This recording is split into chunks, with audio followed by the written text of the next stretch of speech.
Hola Lepnautas, bienvenidos a una emisión más de la LEF. El día de hoy tenemos un programa muy especial, tanto por el contenido como por el invitado, a quien presentaré en unos segundos.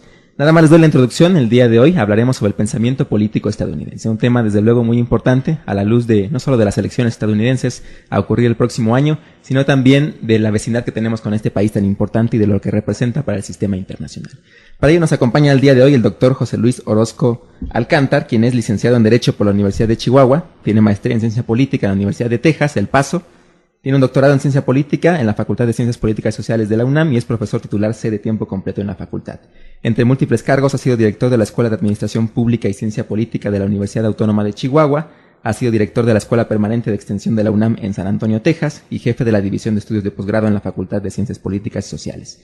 Es investigador nivel 3 del SNI, autor, coautor y compilador de numerosos libros. Entre ellos me gustaría destacar, por ejemplo, La Pequeña Ciencia, una crítica de la ciencia política norteamericana, de 1978, El Estado norteamericano, de 1986, La Revolución Corporativa, del 87, Razón de Estado y Razón de Mercado, de 1992, Benjamin Franklin y la Fundación de la República Pragmática, del 2002, El siglo del pragmatismo político, del 2004, Érase una utopía en América, del 2008, La Odisea Pragmática, del 2010 y su más reciente libro, Democracia Fallida y Seguridad Fallida, del 2011, de este año. Bienvenido, doctor. Gracias, muy amable por su invitación. Pues el día de hoy, para abrir el programa, ya saben, siempre nuestro aperitivo, esta botana previa al plato fuerte, queremos poner una noticia en la mesa. Ustedes recordarán que Canadá, en días recientes, el 12 de diciembre, abandonó el protocolo de Kioto. Esto con un objetivo, no pagar las multas que ya debe, que son cerca de 14,000 millones de pesos, a razón de no haber cumplido con la reducción de emisiones de dióxido de carbono que se habían fijado en el mismo protocolo. Esto desde luego representa un duro golpe para la comunidad internacional que de hecho se encuentra en estas fechas negociando un nuevo tratado que suceda al protocolo de Kioto, conocido como la plataforma Durban, en la que de hecho Estados Unidos, China, Brasil y entre otros países emergentes y ya desarrollados están intentando reducir sus emisiones de dióxido de carbono. ¿Qué opina de la noticia, doctor? ¿Qué le parece esta salida de Canadá del protocolo de Kioto? Bueno, yo creo que en realidad la renuncia al protocolo de Kioto obedece a una razón fundamental.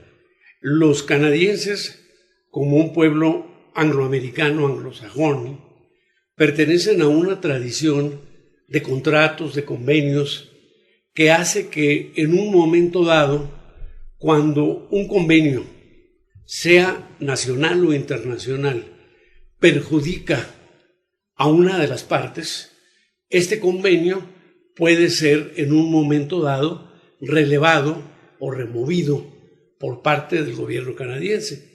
En este caso, tratándose de una carga tributaria o económica, como queramos llamarla, tan dura, pues es evidente que Canadá no debe haber consultado grandemente a ningún otro país. Además, usted tiene que recordar que Canadá está en este momento en manos de conservadores y que el conservadurismo canadiense desde luego va a exacerbar esa idea de que no hay obligación si no hay un contrato debidamente firmado, aprobado por el Parlamento, etcétera, que le dé vida. Yo no lo veo como un fenómeno que podríamos llamar extraordinario en la vida de un pueblo angloamericano, sino simple y sencillamente como una esperada a un tratado no conveniente para Canadá. Y en esto se suma desde luego a Estados Unidos, que ha sido un país que nunca ha ratificado el protocolo de Kioto, ¿no? El mayor emisor además de dióxido de carbono. Sí. Y otra noticia coyuntural además, ustedes recordarán, quienes vivimos en la Ciudad de México al menos, que recientemente hubo un sismo de 6.5 Richter, bastante fuerte, que sacudió la ciudad con una duración de casi 3 minutos, lo cual nos lleva a pensar nuevamente en el terremoto del 85 en México, pero en un dato más relevante todavía que manejaba Naciones Unidas. Cerca del 70% de la población mundial vive en una ciudad, en un pueblo, en una comunidad que se encuentra en riesgo, es decir, víctima posible de terremotos, temblores, tornados, huracanes. Desde luego que muchas de las ciudades del mundo se encuentran en situaciones vulnerables ante esto y nos recuerda también lo frágil y vulnerable que es el hombre mismo y desde luego las construcciones que tenemos desarrolladas. Y ya con esto entonces damos introducción al programa del día de hoy. Vamos directamente a ¿Quién es el que anda ahí? Bien, pues estamos de vuelta ya en la sección ¿Quién es el que anda ahí? El día de hoy, como lo comentábamos al principio, hablaremos sobre el pensamiento político estadounidense, sus orígenes y desde luego cómo ha impactado la formación de este pueblo. Estados Unidos es siempre un país que invita a la discusión y la reflexión. Daniel Cosío y Villegas decía que Estados Unidos es un país que provoca diversas reacciones entre los mexicanos. Por una parte, tenemos un enorme resentimiento porque nos robaron más de la mitad de nuestro territorio. Por otra parte, también somos un país que lo admiramos. Admiramos su estilo de vida, admiramos su desarrollo y al mismo tiempo la capacidad de ese pueblo para salir de los retos. Es un país que presenta entonces esta doble polaridad, esta bipolaridad entre los mexicanos. Y al mismo tiempo, somos un país que estudia poco a los Estados Unidos. Hablamos mucho de él, pero poco lo comprendemos y en esta lógica entonces buscamos ahondar un poco más en este pensamiento político y en los orígenes de Estados Unidos.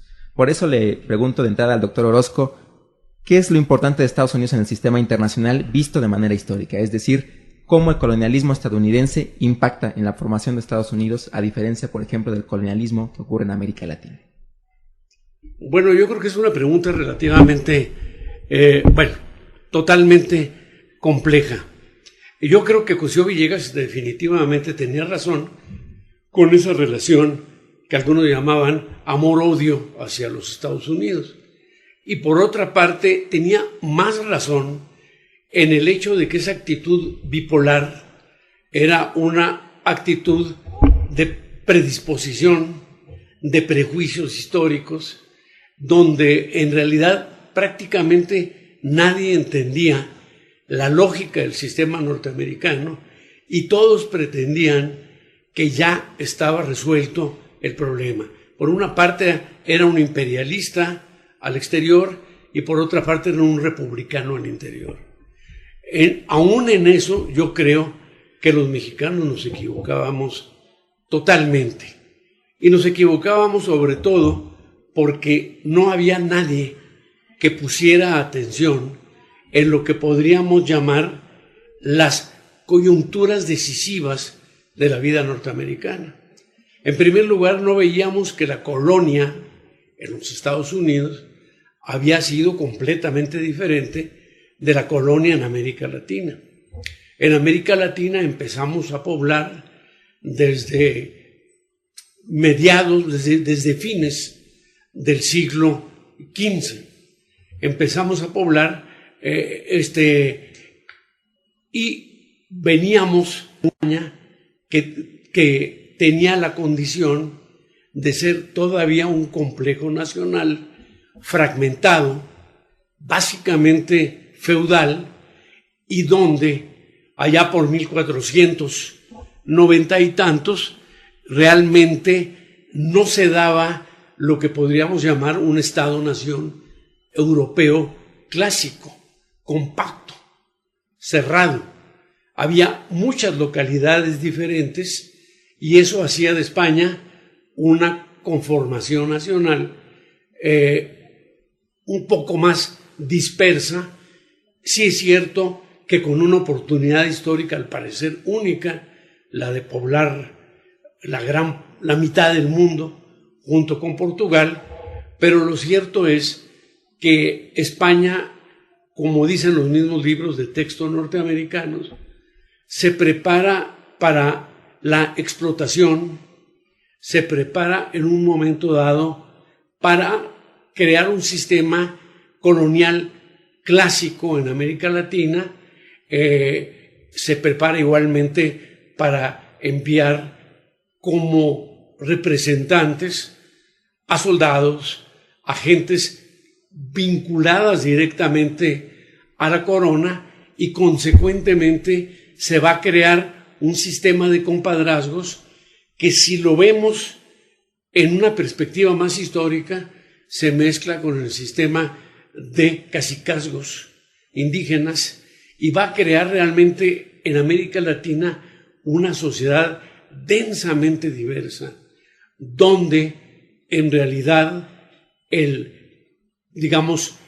la organización política obedece a un sistema muy fragmentario y donde no hay un sistema de poder consistente, sino más bien sistemas de explotación que crean sociedades básicamente rurales. En Estados Unidos la cosa va a ser diferente porque la forma de organización que llega a América va a ser una forma tomada ya de una figura política típicamente anglosajona, la figura del contrato. Es decir, a principios del siglo XVI, los norteamericanos llegan y pueblan América bajo la forma de organización corporativa. Esto es, las colonias, más que ser grupos de representantes coloniales que explotan a la población aborigen, son, por el contrario, grupos de accionistas que en mayor o en menor grado van a crear una colonia bajo una especie de principio espiritual protestante, bajo un principio capitalista clásico, y que desde luego van a hacer de la corporación una figura que no tiene nada que ver con lo que nosotros entendemos por corporación. Es decir, se trata de empresas privadas que llegan a explotar bajo criterios modernos una colonia que llega no a subyugar a las poblaciones indígenas, sino a aniquilarlas, y que en consecuencia van a crear una sociedad infinitamente más compacta en cada una de ellas, a pesar de que las 13 colonias, cada una tiene un perfil diferente. Aquí vamos a encontrarnos con que cada una de ellas también tiene cierta unidad en relación a las demás, se habla un mismo idioma, todas dependen de un contrato corporativo con la corona inglesa, y eso les da unidad, les da cohesión, y les va a dar también poco a poco las formas de gobierno inglés, es decir, las formas según las cuales no hay gobierno sin representación. La representación es definitivamente clave. Si no hay la aceptación de quienes llegan en una comunidad accionaria, pues entonces los contratos o lo que sea no valen. Esto va a crear un sistema muy complicado donde los tratados, los contratos van a servir para avasallar a las poblaciones indígenas, van a servir para crear núcleos supuestamente muy atrasados que en su momento serán eliminados, y también van a servir para organizar a la propia sociedad llamada colonial, que en este caso es más bien corporativo empresarial. Es decir, que hay 13 colonias, 13 corporaciones en los Estados Unidos de manera original. También cabe recalcar, como usted mencionaba, el papel que juegan los ingleses, desde luego los holandeses, este capital que se va instalando en las 13 colonias para empezar a producir. Creo que es una diferencia muy importante la que señala. Fundamental. En América Latina es un estado semifeudal o feudal prácticamente, mientras que en Estados Unidos ya hay embriones de capitalismo, de producción, de un sistema mucho más desarrollado sí, claro, que en el resto de América Latina. Pero hay otro factor relevante que me parece aquí necesario subrayar. Cuando llegan los colonos también hacen un pacto, como usted señala, con la corona inglesa, entre ellos mismos, pero también con Dios, ¿no? ¿Cuál es el papel de Dios entonces en la formación de los Estados Unidos y que hasta el día de hoy sigue siendo tan emblemático? Bueno, yo creo que si no entendemos que la democracia norteamericana es una democracia teológica, no vamos a entender las raíces de lo que hoy se llama el fundamentalismo. Es decir, el papel tan importante que juega actualmente la religión en el mundo norteamericano. Como decía hace un momento, cada una de las colonias que llega no solo llega con un contrato particular, sino que también llega curiosamente adscrita o adherida a una secta. Ellos lo llaman denomination, pero son básicamente sectas protestantes que les dan cierta personalidad. por ejemplo, a Pensilvania, nos vamos a encontrar con pobladores que van a ser diferentes a los que llegan a Virginia, etcétera, en lo que toca a su matriz que podríamos llamar religiosa. No hay ninguna sociedad occidental que haya mantenido, como los Estados Unidos, la fidelidad a esas formas de tipo teológico. Si usted ve un jurado, los jurados pues tienen primero que comprometerse ante Dios para ser, digamos, justos. Esto nos da la idea de cómo Dios, pero el Dios de cada comunidad, el Dios de cada grupo, se va a ir insertando en cada grupo y consecuentemente se van a ir creando sectas que en este momento pues yo no le podría decir cuántas son, pero sí sobrepasan el medio millar de sectas religiosas que carecen aparentemente de unidad, son diferentes, pero en el fondo obedecen exactamente al mismo principio, al principio de una razón de Estado basada en la creencia en Dios y en la obediencia a Dios. Incluso hasta el día de hoy podemos ver en los discursos de los presidentes de Estados Unidos que Dios bendiga a Norteamérica, ¿no? Que Dios es un Dios genérico, un Dios distinto para cada quien, pero finalmente un Dios para todos los estadounidenses, ¿no? Incluso el propio dólar dice, in God we trust, ¿no? Confiamos en Dios. Y es parte todavía del leitmotiv de los Estados Unidos. Totalmente. Pero esto contrasta un poco con la ilustración europea, ¿no? Aquella ilustración que parece ser un éxito en Estados Unidos en comparación con Europa. Incluso me gustaría hacer una cita que usted retoma en su libro Érase una utopía en América, cuando cita a Commager, que dice: finalmente los filósofos americanos no fueron convocados para luchar contra el establishment, ellos eran por sí mismos el establishment. No desgastaron sus corazones o sus vidas en esfuerzos futiles por echar abajo las injusticias y las tiranías del pasado. Ellos pudieron consagrarse a la construcción de un... No necesitaron acostumbrarse al fracaso esperando que la posteridad hubiera de reivindicarlos. Pudieron dar por sentada su victoria y estar confiados de que la posteridad lo recordaría como de hecho pasó.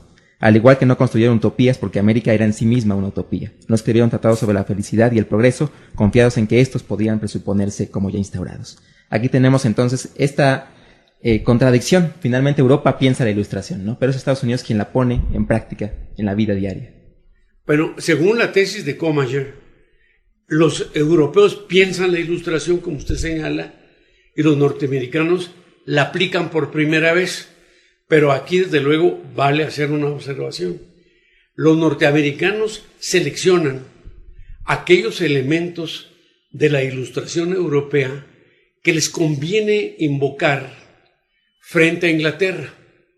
Es decir, los norteamericanos en esa época, a finales del siglo XVIII, van a pretender, por ejemplo, Jefferson como ministro del exterior o Benjamín, van a acercarse cuando están en Francia a los ilustrados europeos.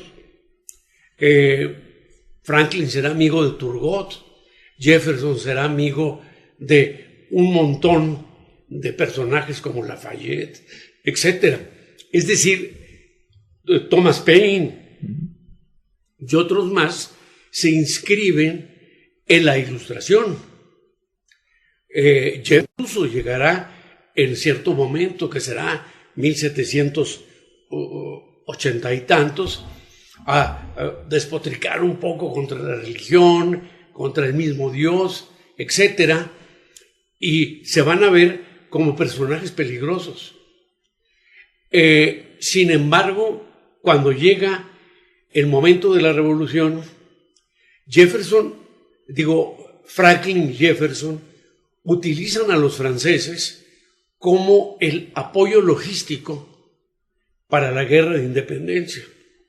Es decir, ellos no pueden hacer la guerra de independencia con los granjeros locales. Se requiere el ejército francés. Y los franceses, apoyados por Luis XVI, van a enviar tropas, pero no tropas revolucionarias. van a ser las tropas reales francesas las que van a ayudar a hacer la revolución, hasta el grado de que hay gente que dice, los franceses hicieron la revolución norteamericana. ¿Por qué? Porque ellos llegan y ellos pelean. Ellos aplican esto y los norteamericanos en esa época, bueno, parecen el país más adelantado del mundo. Aplican máximas de gobierno muy adelantadas. Pero en cuanto llega Adams a la presidencia, el propio Washington, Adams, empiezan a darse cuenta de que hay cosas que no son convenientes. Simple y sencillamente, el ateísmo o el deísmo no son convenientes. Y se empieza a dar con John Adams las leyes de sedición y extranjería. Empiezan a seleccionarse todos aquellos elementos de la Ilustración, más bien laicos, seculares y no se diga radicales, que estorban a que una clase dirigente mezcle lo que es útil secularmente, lo que es útil religiosamente. Y entonces eso va a crear una revolución aparentemente muy avanzada, pero que tiene elementos teológicos insertados al interior de todo eso. Yo creo que los norteamericanos no aplican la Ilustración. Es una mentira eso de que la utilizan. En cuanto ven, por ejemplo, que un personaje como Thomas Paine resulta inconveniente, van a decretar casi su expulsión de Estados Unidos. A Thomas Paine se le va a negar incluso sepultura en Estados Unidos. Es decir, van a emprenderla contra elementos radicales que puedan contaminar una revolución hecha con los elementos seculares que han escogido Franklin, Jefferson, etcétera, y que a su vez trae los elementos religiosos. Jefferson, para ser presidente, y luego de ser presidente, va a escribir una historia de Jesucristo. ¿Sí? ¿Por qué? Porque se van a volver todos ellos religiosos. Entonces, la revolución es una revolución que triunfa porque elimina todos los elementos que pueden poner en riesgo el proyecto de sociedad al cual ya llegan las élites coloniales después de la Constitución. Exacto. Bueno, aquí ha llegado el momento entonces de hacer una pausa debido a los tiempos. Ya saben, el tiempo siempre es una cruel señora que nos limita. Vamos a poner una pausa musical. Siempre ponemos música relativa al tema. En esta ocasión orientamos las canciones hacia la historia de los Estados Unidos. Usted conoce Susana de Stephen Foster, una canción de 1848 que narra precisamente lo que vamos a comentar más adelante, la expansión de Estados Unidos hacia el oeste. Escuchémosla.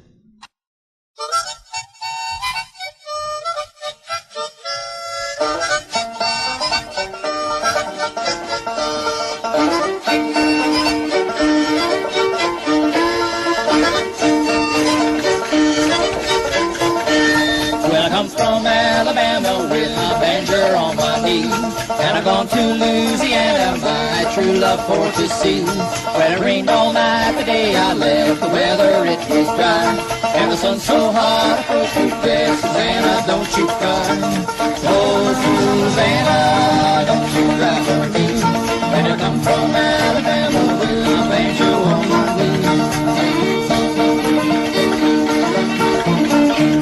When I jumped aboard the telegraph and traveled down the river, the electric fluid magnified at 2,500 cheer. When the bull jumped us, the horse ran off, I really thought I'd die.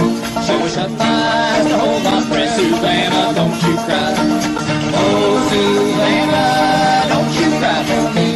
Now I come from Alabama with my banjo on my knee. Now I had a dream the other night when everything was still, and I thought I saw Susanna, she was coming down the hill. Now the bucket cake was in her mouth and a tear was in her eye. So I said, I'm coming from the south, Susanna, don't you cry. Oh, Susanna, don't you cry for me. Well, I come from Alabama. with my banjo on my knee.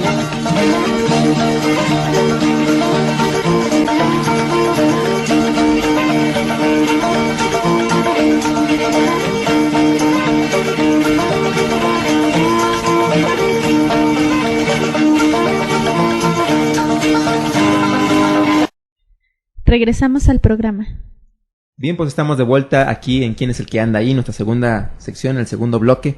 Ahora discutiremos sobre los Estados Unidos y su expansión hacia el oeste. La historia de Estados Unidos es también una historia de movimiento hacia el oeste, salir de un océano hacia el otro, del Atlántico hacia el Pacífico.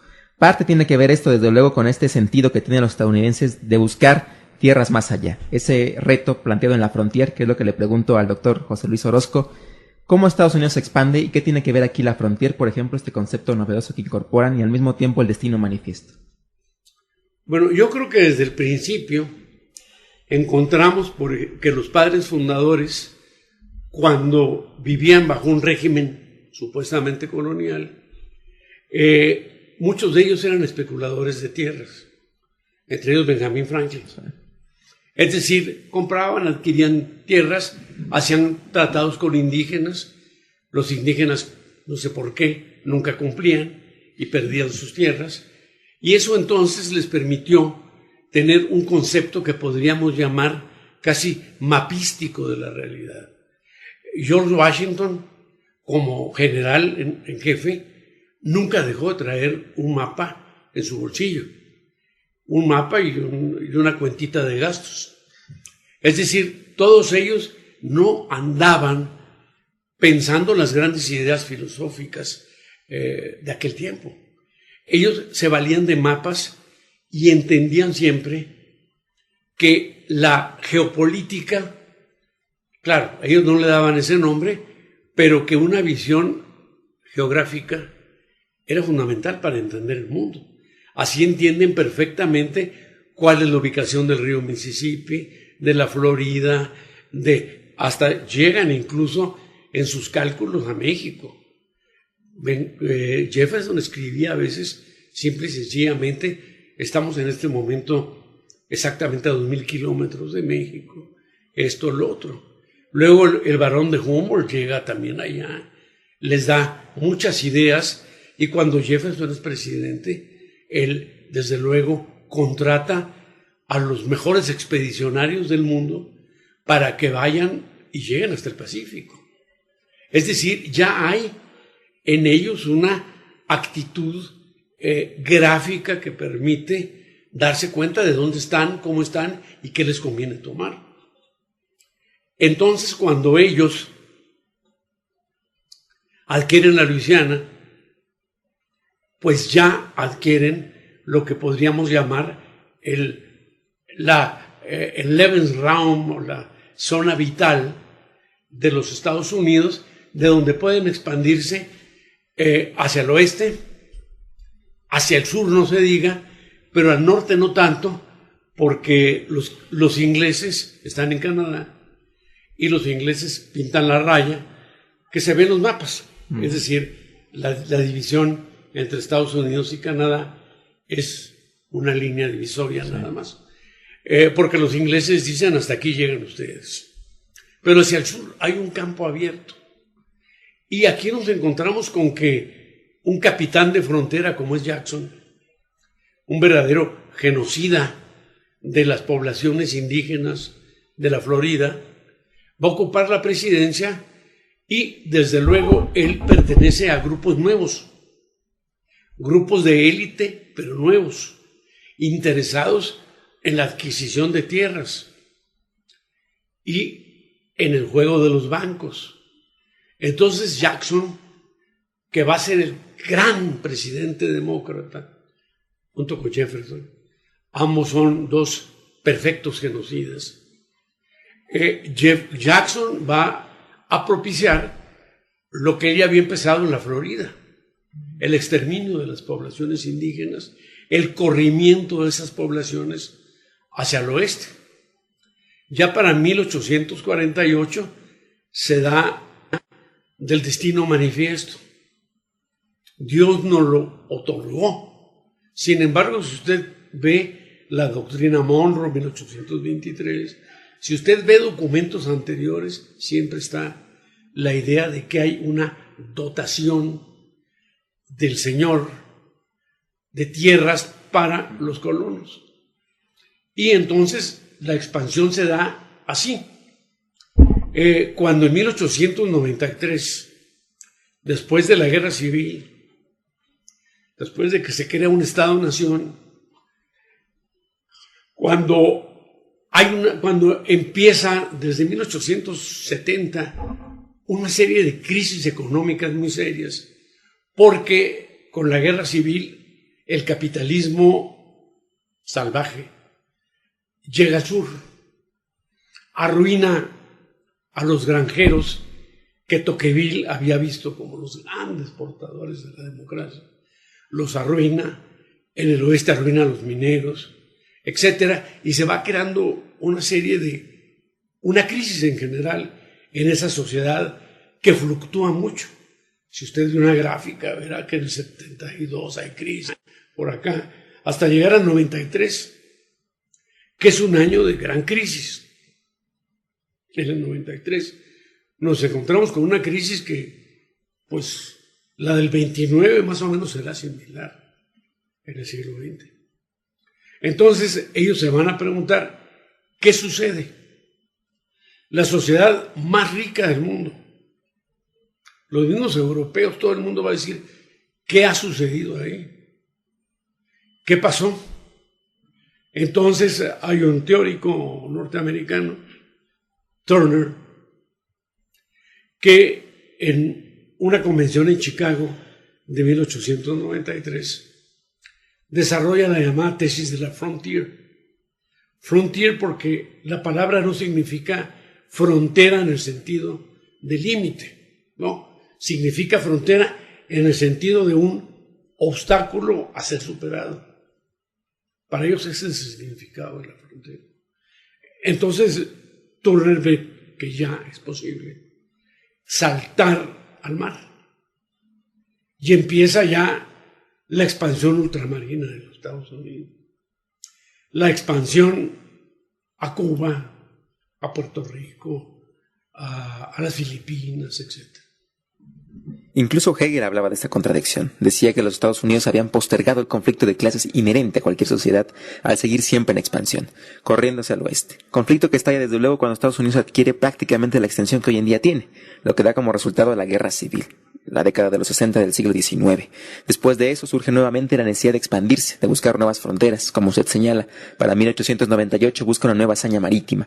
Por eso Estados Unidos acaba con el último gran imperio, o al menos el más decadente en Europa en ese momento, que es España, que además era una víctima fácil. Sí. ¿Estados Unidos entonces se inscribe en esta lógica en un sistema imperialista, previo a la Primera Guerra Mundial, o dentro del margen de la Primera Guerra Mundial? Absolutamente. Solo que Estados Unidos va a seguir su propia lógica de la expansión colonial.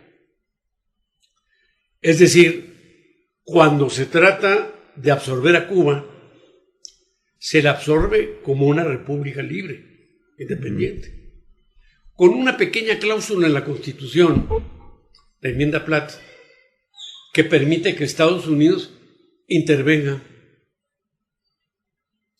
si es que hay alborotos, cualquier cosa que sea. Igual pasa con las Filipinas. Las Filipinas sí son ocupadas militarmente. En las Filipinas hay una verdadera carnicería cuando los norteamericanos ocupan en el año de 1900. En Puerto Rico, como usted sabe, jamás se le va a dar a Puerto Rico la condición de Estado. ¿Por qué? Porque no conviene. Aquí vamos a encontrar lo que se llamó el debate antiimperialista, que los norteamericanos exaltan. ¿Por qué? Porque dicen, se reúne un grupo de grandes inversionistas con un grupo más o menos de intelectuales y artistas también, y empiezan a determinar qué se debe hacer con esto. ¿Qué vamos a hacer con nuestras nuevas posesiones? Ahí aparece un autor, Charles Conant, que va a decir algo.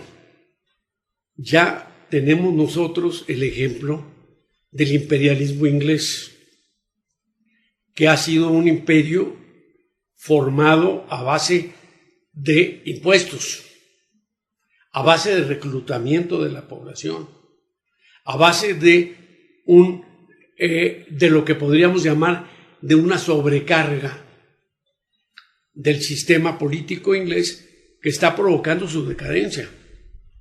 Entonces lo que va a decir Conan va a ser: creemos un imperio informal, utiliza la palabra, y en este caso hagamos un imperio de tipo bancario, de tipo bursátil, de tipo monetario, etc. Y el mismo Conant viaja a las Filipinas, crean el dólar filipino, viajan a México, etc. Y van a reformular casi todos los principios de lo que podríamos llamar la dependencia económica. No vamos a ser ocupados, vamos a tener siempre la espada encima. Pero la idea es que nosotros no somos colonias. Estados Unidos no tiene jamás colonias. Jamás ha tenido colonia. Estamos bajo un contrato. Los puertorriqueños todavía no saben qué son. ¿Por qué? Porque el contrato no está claro, no está bien especificado.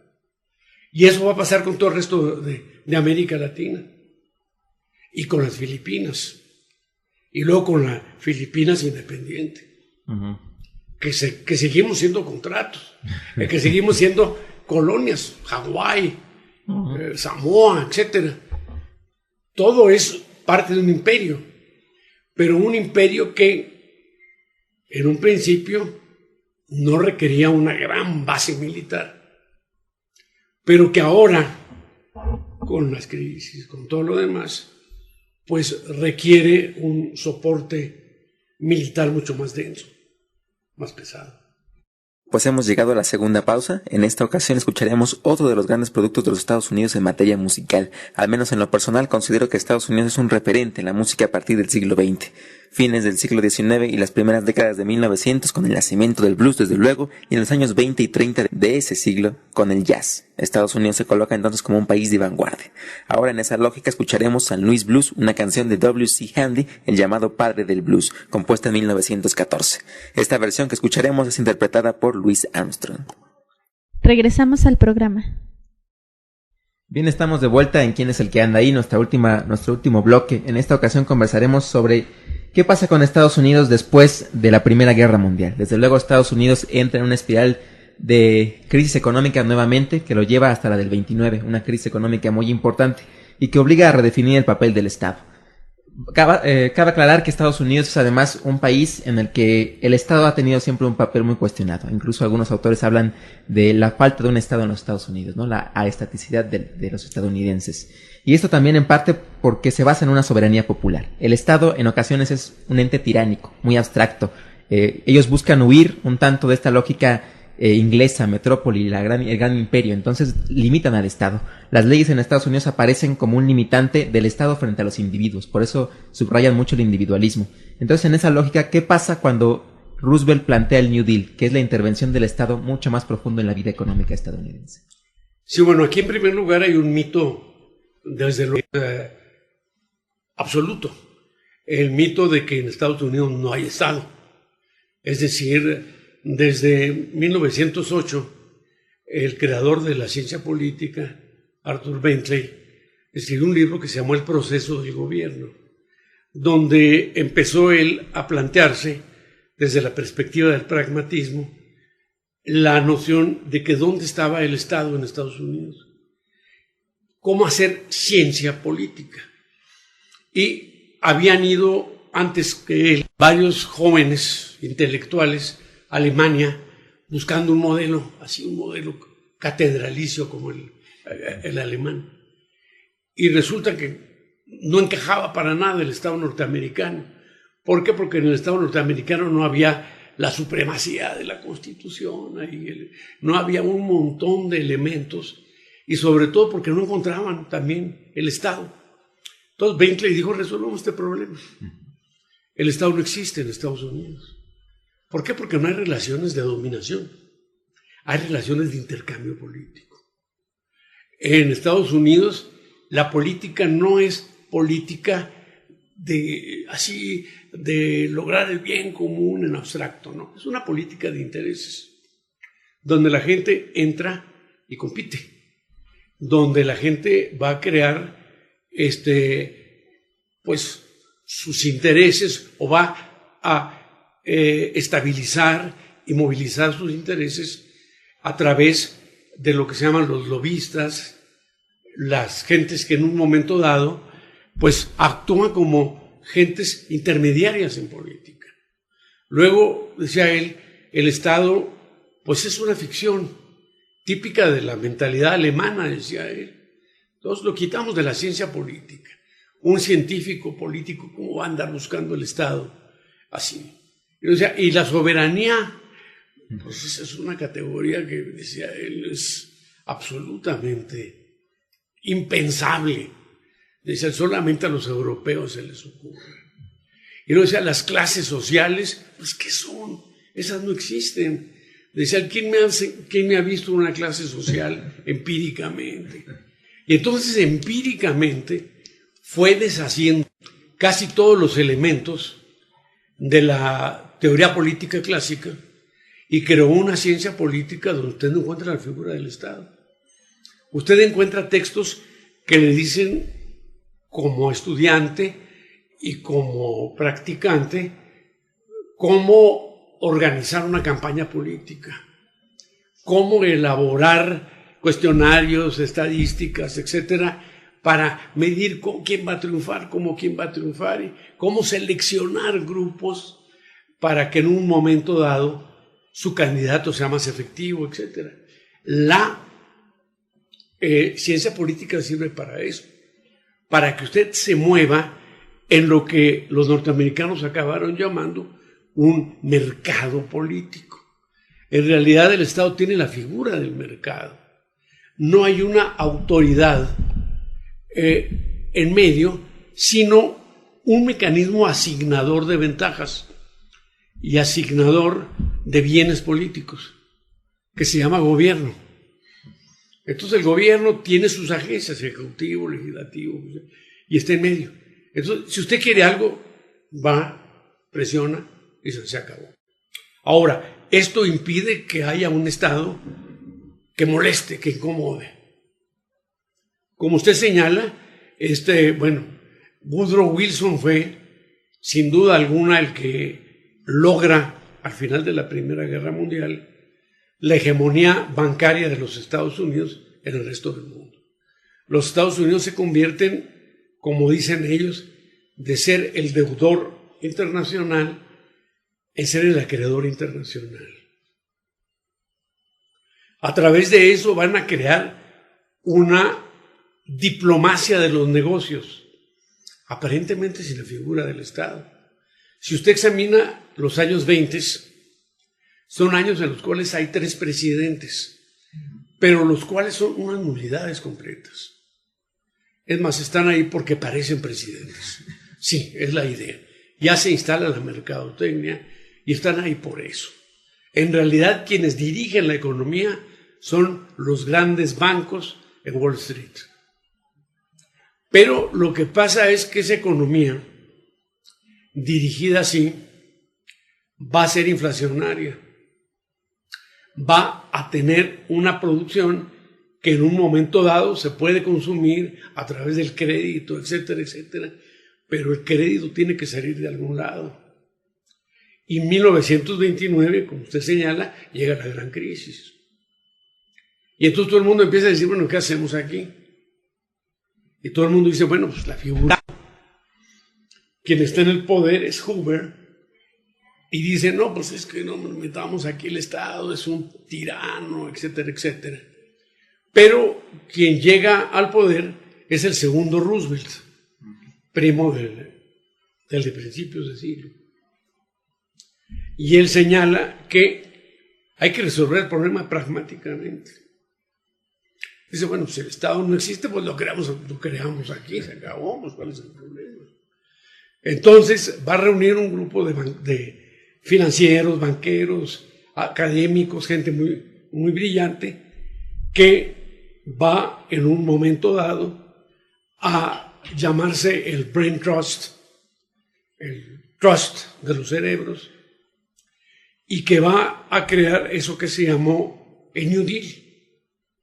Es decir, se acepta que aparezcan agencias gubernamentales que, pues, asumen un poco el papel del Estado, por ejemplo, qué sé yo, las reformas agrarias, la reforma agraria, reformas financieras, reformas de diferente tipo. Esto hace que la gente piense, bueno, ya se metió aquí el Estado, ¿no? Y el propio Roosevelt dice, bueno, ¿qué tiene? No importa, no importa. Importa, sin embargo, que ahí en el grupo de él está Keynes y están varios economistas más o menos que sí aceptan la intervención del Estado en la economía. Esto hará que durante los 30, para salir de la crisis, Roosevelt tenga que llegar a la conclusión de que los negocios norteamericanos, dejados a sí mismos, son suicidas. Voy a decir, los dejo, al principio llegó y les dijo, ¿saben qué? Ustedes encárguense de regular la producción, regular las ventas, regular créditos, establecer salarios. Les dice eso. Y no pueden los negocios por sí solos. Entonces eso va a demostrar que el sistema no es tan perfecto ni tan brillante como se presenta, ¿no? Es un sistema, por el contrario, lleno de contradicciones. Y él llega y la resuelve a través de un New Deal, no resuelve por acá, de un segundo New Deal, no resuelve, y al final resuelve a través del tercer New Deal, que es la Segunda Guerra Mundial. Y a través de la Segunda Guerra Mundial, la tasa de desempleo llega casi a cero. Y la Segunda Guerra Mundial también redefiniría el papel de Estados Unidos en la comunidad internacional y desde luego nos arroja un Estados Unidos diferente que podemos interpretar desde luego a la vista de lo que es la actualidad. Con ello entonces concluimos. Únicamente me gustaría una pregunta final. ¿Cómo podríamos interpretar a Estados Unidos desde esta lógica que usted nos propone al hablar de niveles de análisis político? Lo micropolítico, el mesopolítico, el macropolítico y el metapolítico. ¿Cómo podemos interpretar a Estados Unidos desde eso? Sí, yo creo que para estudiar a Estados Unidos y para encontrar el Estado, porque si hay un Estado, tenemos forzosamente que verlo en ciertos niveles. En el nivel micropolítico, que podríamos llamar local, comunitario, etcétera, evidentemente si hay una cierta participación.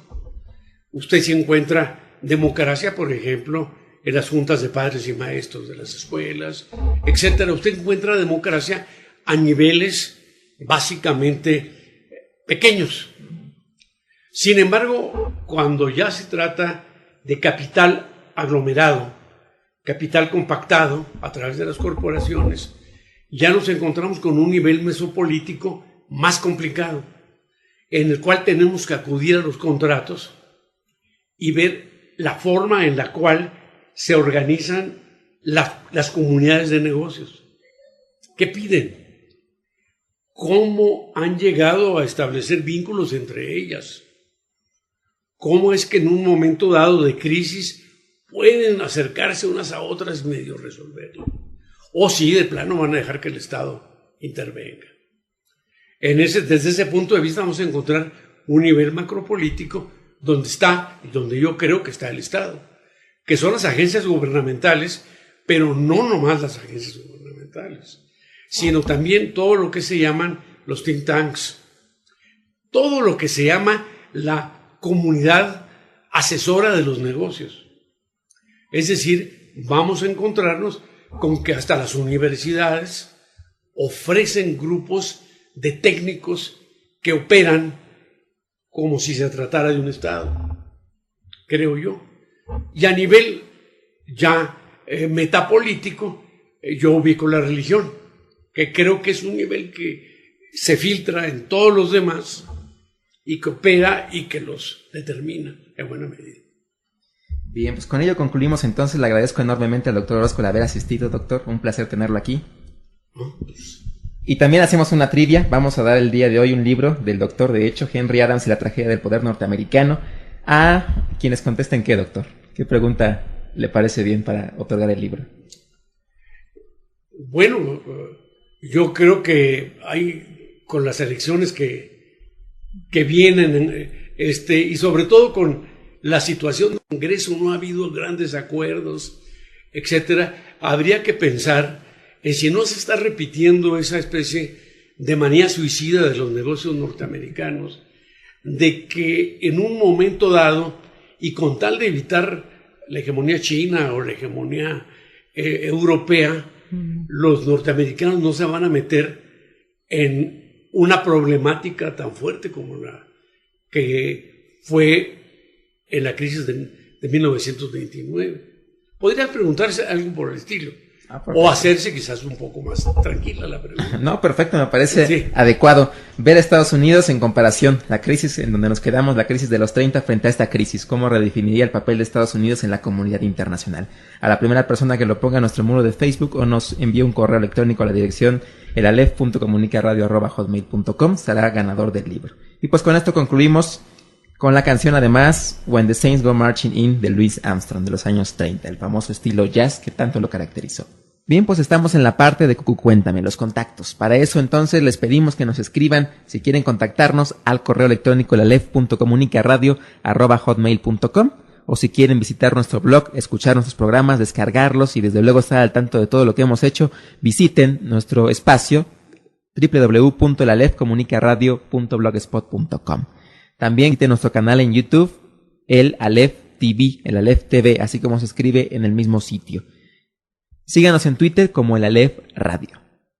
Y bueno, algunos mensajes extras que queremos presentarle. Como ya saben, siempre hay cosas nuevas que poner. En esta ocasión vamos a dar una revista, la revista Rayuela número 5. Ustedes recordarán que en nuestros pasados programas asistió el licenciado Emanuel Soriano, quien es coordinador de la revista Rayuela, esta revista iberoamericana sobre niñez y juventud en lucha por sus derechos. La organización étnica nos ha regalado 5 revistas. Aquellos que contesten, nos pongan en el muro de Facebook o desde luego en nuestro correo electrónico cuál es el papel de la niñez o el lugar de la niñez, mejor dicho, en el tema de la migración, cómo son afectados por estas dinámicas y a la vez cómo desde luego hay repercusiones en su vida. Aquellos que nos den su opinión, su comentario en Facebook o a través de nuestro correo electrónico recibirán un ejemplar físico de la revista. Tenemos 5 cortesía de Étnica. Agradecemos enormemente la colaboración de todos allá en Étnica. Les enviamos un fuerte saludo desde aquí, el equipo de la Aleph. Y también tenemos otros mensajes en torno a esto. Aquellos que quieran o no puedan, mejor dicho, ganarse un ejemplar porque no federal o en el área conurbada para poder venir a recogerlo a la facultad, les pedimos que nos envíen un correo, sobre todo a aquellos ciberescuchas que radican en la provincia, en México, en otros estados de la República, o que también nos escuchan desde Colombia, Argentina, Chile y muchos países de los cuales nos vienen siguiendo. Les agradecemos su preferencia. Pueden recibir el ejemplar digital para aquellos que no puedan acceder a tener este ejemplar físico. Será un gusto para nosotros poder transmitirlo, desde luego poder dar a conocer este importante trabajo que Étnica realiza volumen con volumen. Y también como mensajes tenemos, desde luego, la reiteración para una convocatoria, la convocatoria de Diseña el Logo de la Aleph. Ustedes recordarán que sigue vigente. Hasta mediados de enero hemos decidido prolongar la convocatoria para que ustedes en vacaciones puedan enviarnos sus diseños. Los diseños más innovadores que representen activamente y desde luego con mucha creatividad el programa serán los ganadores de un iPod de 2 GB. Entonces no se pierdan desde luego la oportunidad de participar y de estar en contacto con el Aleph. Recuerden que su imagen será nuestro logotipo definitivo. También los invitamos a ver los últimos videos que tenemos en el Aleph TV, como les recordaba, en contactos. En YouTube, encuéntrenos como en Aleph TV, tenemos ya videos relativos al servicio social, a las mesas organizadas por Protesis, la mesa 3 relativa a geopolítica, la mesa 4 relativa al Estado latinoamericano, y también tenemos videos sobre el 19º Foro Nacional de Política Exterior del Centro de Relaciones Internacionales. Del mismo modo, les hacemos una atenta invitación para que nos escuchen a través de nuevos métodos. Termina el año para el Aleph, pero desde luego comienza el próximo. A partir del próximo año podrán escucharnos por frecuencia UAM, la estación de radio internet de la Universidad Autónoma Metropolitana. Así que no se pierdan nuestros programas a través de Comunica Radio de la UNAM y también frecuencia UAM de la UAM. A partir del 2 de enero, todos los lunes de 9 a 10 de la noche podrán escucharnos por la página www.comunicacionsocial.uam.mx-radio. y manténgase al tanto. Será un gusto saber de ustedes y desde luego poder hermanar a las grandes comunidades universitarias como la UNAM y la UAM. Nos despedimos, ha llegado al fin este programa, les agradecemos su preferencia este año con nosotros, el fin de la tercera temporada.